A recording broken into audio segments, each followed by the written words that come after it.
Nós temos falado no estudo da defesa da fé sobre várias coisas que temos que ter cuidado para não perdermos a fé. Porque, como nós já vimos aqui em reuniões anteriores, a fé, ela é um bem que nós devemos proteger, não basta apenas ter. Você sabe que muitos ateus que hoje não acreditam em mais nada, inclusive nem acreditam mais na existência de Deus, muitos deles já foram algum crente fervoroso, já foram pessoas que criam muito em Deus e que, por não tomar devidos cuidados, como nós temos falado, acabaram perdendo, e alguns perderam completamente a fé. Então, a Bíblia fala muito sobre a importância de nós protegermos a nossa fé. E hoje nós vamos falar sobre mais uma coisa muito importante, tão importante que Jesus falou desse perigo justamente após uma das passagens mais importantes sobre o destino da alma após a morte.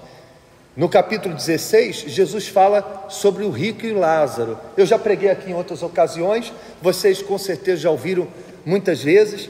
É uma das que eu pelo menos considero uma das palavras mais fortes e mais claras sobre o quão terrível é o inferno e o quanto que essa condenação é irreversível. Porque nós vemos na passagem do rico e Lázaro que o rico tentou pelo menos refrescar um pouquinho do tormento do inferno, e nem isso foi possível. Então, logo após uma mensagem tão forte como essa, Jesus diz assim, no capítulo 17, versículo 1: e disse aos discípulos: é impossível que não venham escândalos, mas ai daquele por quem vierem. Melhor lhe fora que lhe pusesse ao pescoço uma mó de atafona e fosse lançado ao mar, do que fazer tropeçar um destes pequenos. Olhai por vós mesmos, e se teu irmão pecar contra ti, repreende-o, e se ele se arrepender, perdoa-lhe. Então, logo após falar sobre o perigo do inferno, quão terrível é o inferno, Jesus fala sobre o perigo dos escândalos. Porque os escândalos são uma das coisas, ou uma das causas de muitas pessoas, infelizmente, terem perdido a salvação e serem condenadas ao inferno. E o que é um escândalo? Algumas traduções, ao invés da palavra escândalo, está escrito a palavra tropeço, porque esse escândalo aqui seria o mesmo que, não é diferente apenas do escândalo que nós conhecemos hoje no nosso português, que seria uma coisa assim, que chama atenção, uma coisa terrível, uma coisa assim, escandalosa, né? Vamos dizer assim. O escândalo é qualquer coisa que possa, o escândalo, de acordo com a Bíblia, dentro desse contexto, é qualquer coisa que pode levar uma pessoa a cair na fé. Qualquer coisa, um comentário, uma atitude, um mau exemplo, um mau testemunho, qualquer coisa da parte de alguém que leve outra pessoa a tropeçar ou cair na fé. Qualquer coisa que, por exemplo, faça com que uma pessoa que tem bons olhos passar a ter maus olhos, é um escândalo ou um tropeço. Qualquer coisa que faça com que uma pessoa que tem um coração limpo ficar com o coração magoado, é um tropeço. Qualquer coisa que leva uma pessoa, que Jesus chama aqui pequenino, né? Não no sentido de criança, mas no sentido de imaturidade espiritual. Uma pessoa que está começando na fé, que ainda está se firmando na presença de Deus, qualquer coisa da parte de alguém que conhece a palavra e que cause escândalo a essa pessoa, que leva essa pessoa a desanimar e até desistir da fé, é considerado por Jesus como o quê? Como escândalo. E o Senhor Jesus fala aqui 3 coisas importantes sobre isso. Primeiro, que eles são inevitáveis. ele diz assim, capítulo 17, versículo 1: disse aos discípulos, o quê? É impossível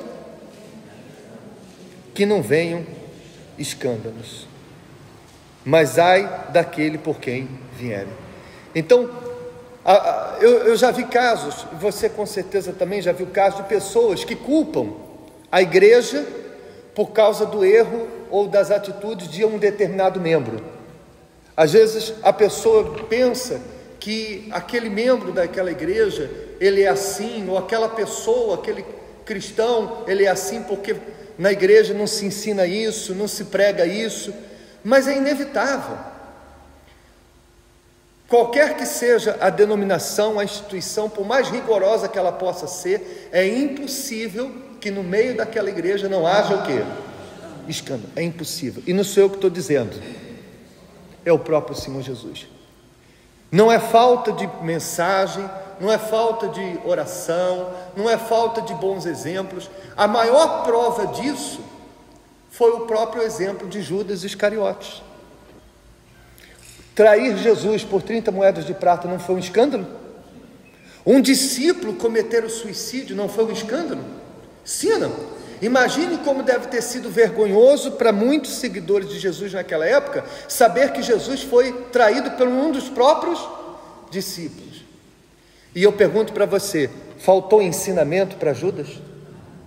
Faltou bom exemplo para Judas? Que participava da ceia com Jesus, que comia com ele na mesma mesa, que viu milagres extraordinários, mensagens da boca do próprio Senhor Jesus.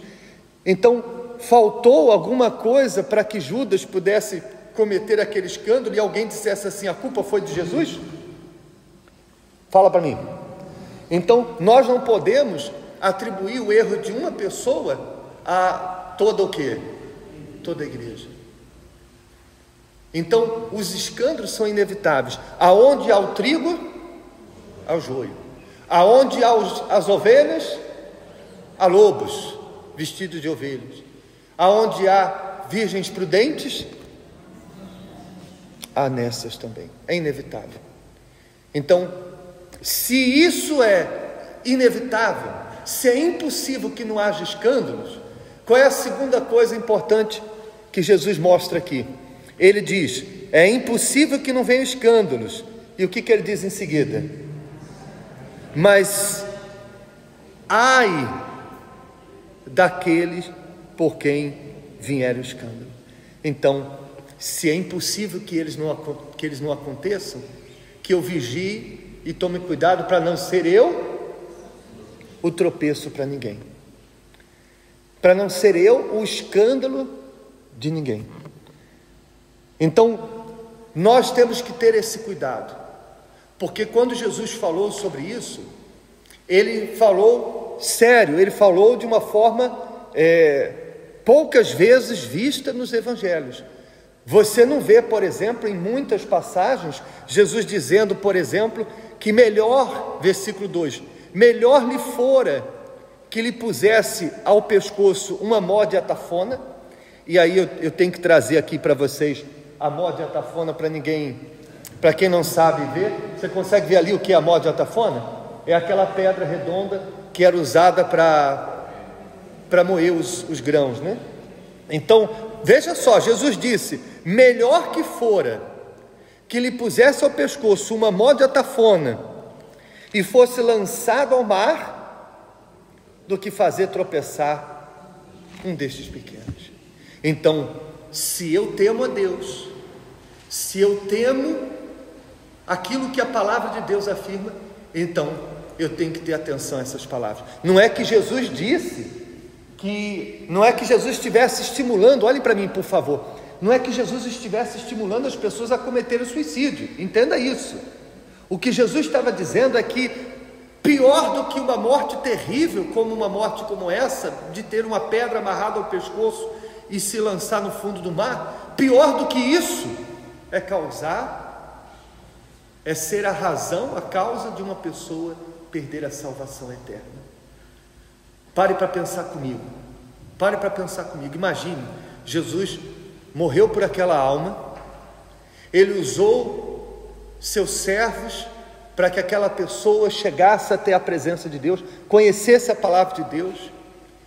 Houve um esforço, um trabalho da parte de várias pessoas que Deus usou para que aquela pessoa conhecesse Jesus. E aí vem uma pessoa que não se importa com a salvação dela e nem com a salvação dos outros ao seu redor, e simplesmente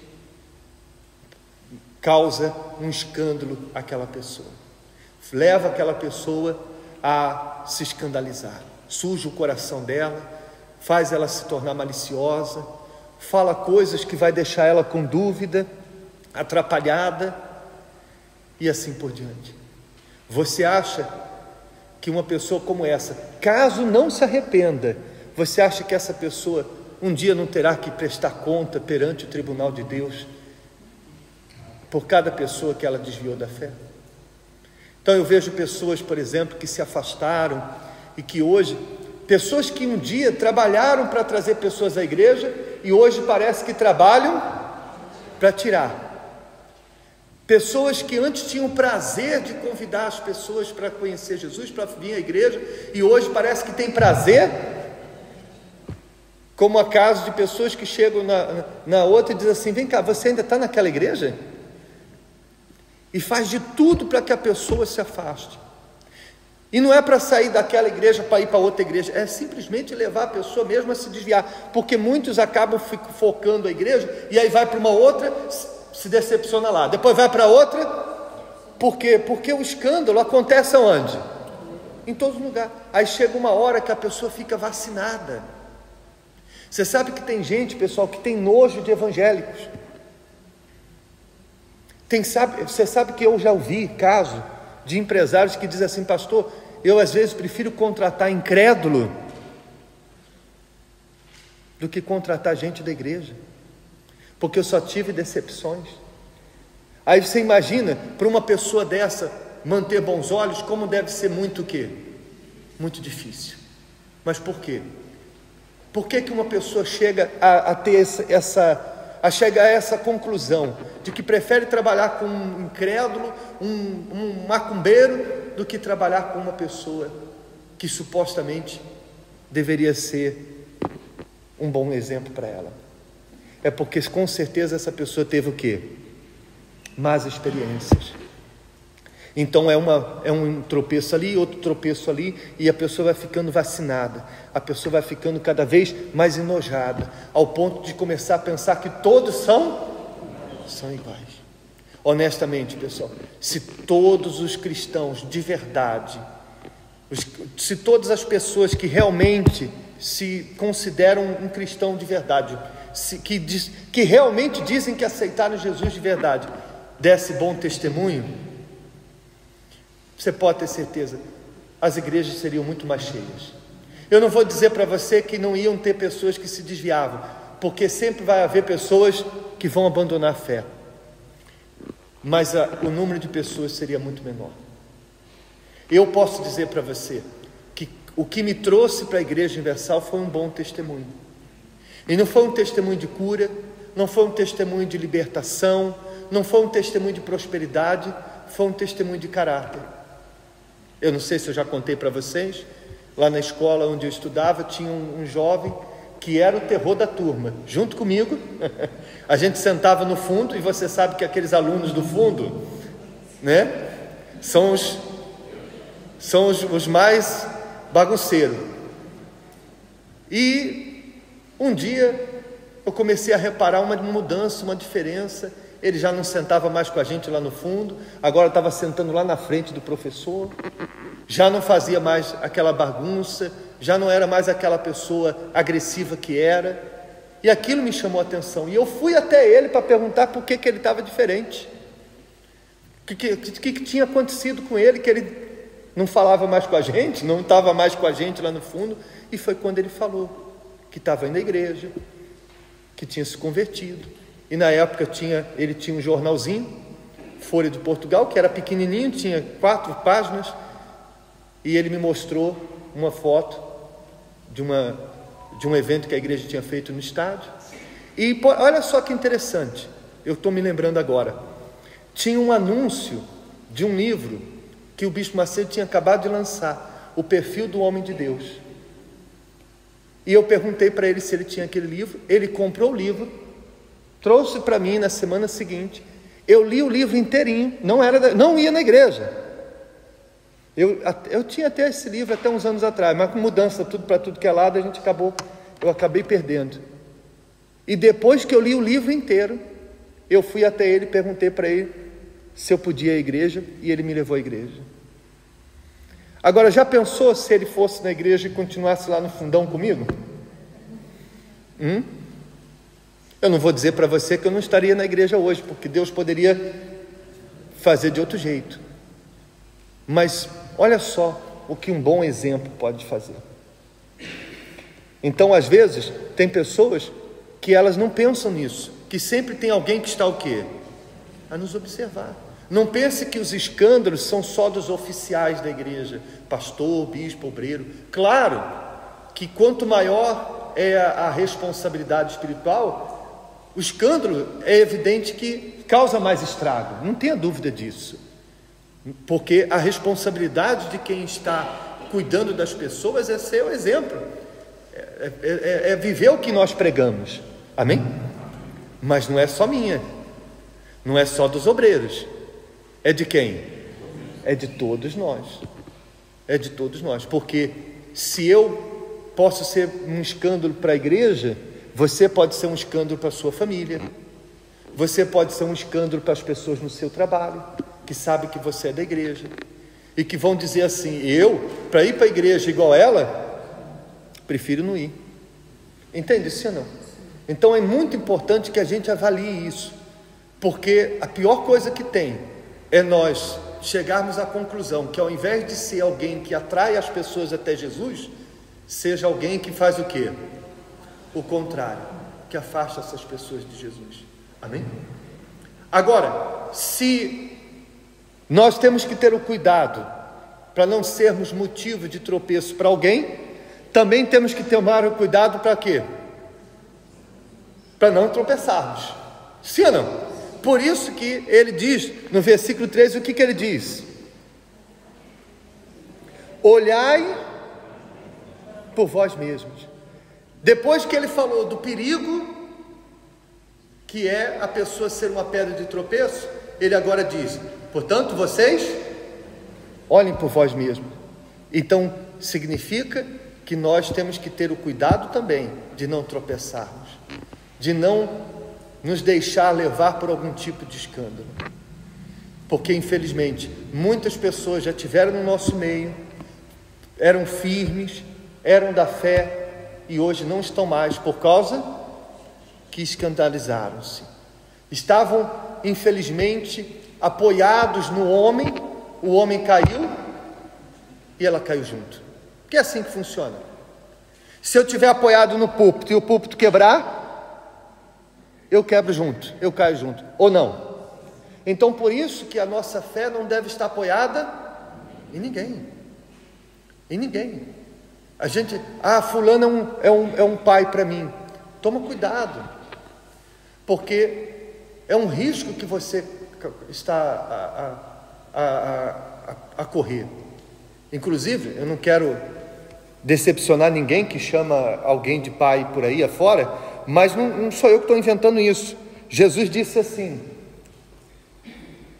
consegue ler comigo? E a ninguém na terra chameis vosso pai, porque um só é o vosso Pai, o qual está nos céus, e nem vos chameis, meu mestre, nem vos chameis o quê? Mestre, porque um só é o vosso mestre, que é Cristo. E sabe o que é interessante? Não fui eu que coloquei ali as letras maiúsculas, não. A própria palavra, do jeito que está na Bíblia, eu copiei ali. Está escrito, não chamem, ninguém na terra chame vosso Pai, de letra minúscula. Aí ele diz, porque só um é vosso Pai, de letra minúscula. Então não existe pai na fé. O pastor fulano, o bispo ciclano, o apóstolo Beltrano. O nosso Pai é Deus. Você pode admirar muito bem uma pessoa que você de repente respeita, porque tem lhe dado um bom exemplo, mas você pode admirá-lo sempre com a consciência de que essa pessoa também pode falhar, e que ela é tão pecadora quanto qualquer um de nós. Agora, aquelas pessoas que o pastor sai da igreja e ela sai também, ou quando o pastor é transferido, e aí chega um outro pastor, e ela diz: não gostei desse pastor, não vou mais à igreja. Isso não existe. Existe? Não existe. É por isso que na Igreja Universal a gente está sempre o quê? Trocando. Tá sempre... E aliás, quanto mais você às vezes odeia o pastor, mais tempo ele fica. Eu acho que é por isso que eu estou mais tempo aqui, né?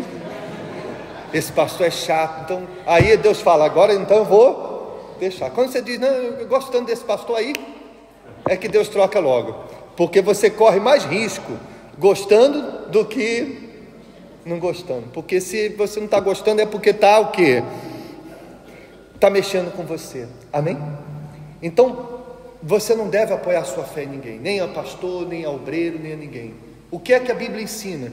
A Bíblia ensina o seguinte: corramos com perseverança a carreira que nos está proposta, olhando firmemente para o autor e consumador da fé, Jesus.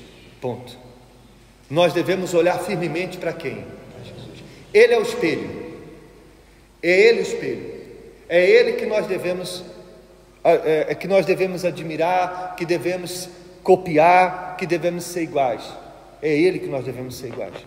Os outros podem ser bons exemplos, podem fazer parte da nossa vida. Temos um carinho muito especial, como eu tenho pelas pessoas que cuidaram de mim, que me ajudaram, mas a minha fé não está neles, e nem apoiado neles.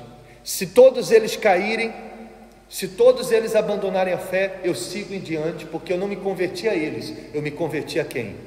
A Jesus. Então os escândalos podem vir da parte de qualquer um dessas pessoas, que até hoje foram bons exemplos para mim, mas se elas abandonarem a fé, se o que antes era bom exemplo se tornar mau exemplo, eu tenho que ter a maturidade para pensar o seguinte: que Deus tenha misericórdia daquela pessoa, orar por ela, para que ela se volte para Jesus novamente, e seguir o quê? Seguir em frente na minha fé. Amém? Porque é isso que nós devemos fazer para defender e proteger a nossa fé até o fim. Agora, deixa eu falar uma coisa para você antes da gente concluir. Você já alguma vez tropeçou, deu aquele tropeção, talvez até arrancou a cabeça do dedo, mas não caiu? Porque tem tropeço que você cai, mas tem tropeço que vira o dedo para cima, machuca, mas não que? Não cai. Pois bem, nem todo mundo às vezes cai, apenas fica o quê? Machucado. E nessa oração eu quero fazer uma oração por você que diz assim: pastor, eu não caí, não larguei minha fé, não deixei Jesus, mas eu confesso que eu não sou mais o mesmo. Sabe que às vezes há pessoas que dizem assim: eu já vi tanta coisa. Concordo, mas me diz uma coisa: com essas coisas todas que você viu, você está melhor ou está pior? Porque se você diz assim: eu vi muita coisa e isso mexeu comigo, eu confesso que eu não tenho mais os bons olhos que tinha antes, eu confesso que eu era mais fervoroso, frequentava mais a igreja, hoje eu frequento menos, ou então eu servia a Deus, fazia a obra de Deus, hoje eu não tenho mais vontade de servir a Deus. Eu fazia votos, hoje não consigo mais fazer, não consigo mais acreditar nos votos. Eu era uma pessoa, e essas coisas que eu vi, que eu ouvi, que me fizeram, me feriram. E eu reconheço que não caí, mas fez uma moça que fala, né? Uma moça, fez uma ferida, machucou, e eu ainda não me recuperei. Então eu quero fazer uma oração, porque você precisa se curar. Porque se você carregar esse machucado por muito tempo, a chance de um próximo tropeço fazer você cair de vez é maior. Porque, como eu falei, vai acumulando. Você se decepciona uma hora com um, daqui a pouco com outro, daqui a pouco com outro. Chega uma hora em que você, aqueles machucados todos se juntam e faz você desabar. Então você precisa curar, você precisa se curar dessa ferida que algum escândalo, algum tropeço causou em você. E não sou eu que posso fazer isso, só Jesus pode curar. Amém? Fiquem de pé, por favor, em nome de Jesus.